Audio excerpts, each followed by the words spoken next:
About 20 years ago, way down in New Orleans,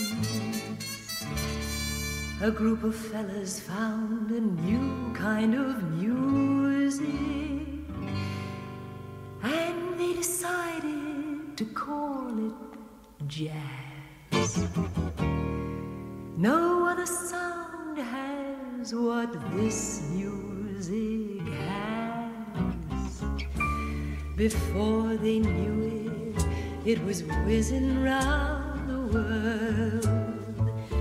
The world was ready for a blue kind of music, and now they play it from Steamboat Springs to La Paz.